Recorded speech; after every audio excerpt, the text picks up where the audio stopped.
మునిమల్ల మండలం లింగంపల్లిలోని గురుకుల పాఠశాలలో గోడకూలి ముగ్గురు విద్యార్థులకు గాయాలయ్యాయి. రాష్ట్ర వైద్య ఆరోగ్య శాఖ మంత్రి దామోదర్ రాజనరసింహ ఈ సంఘటన స్థలాన్ని పరిశీలించారు.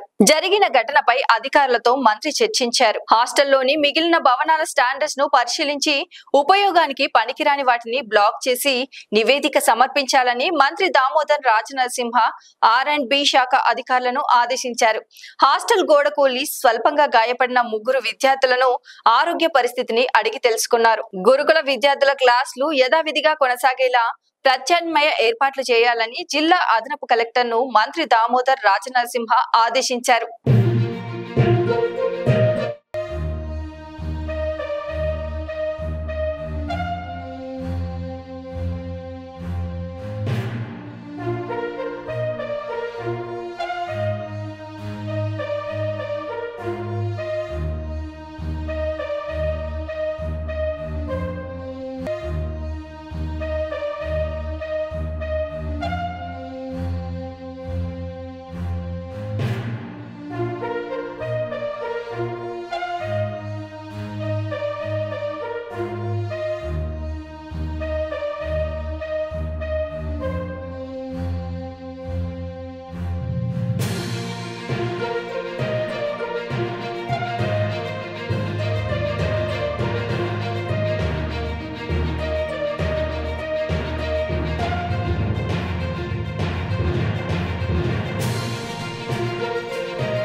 లైక్ చేయండి, షేర్ చేయండి, సబ్స్క్రైబ్ చేయండి. మరిన్ని వీడియోల కోసం బెల్ సింబల్ పై క్లిక్ చేయండి.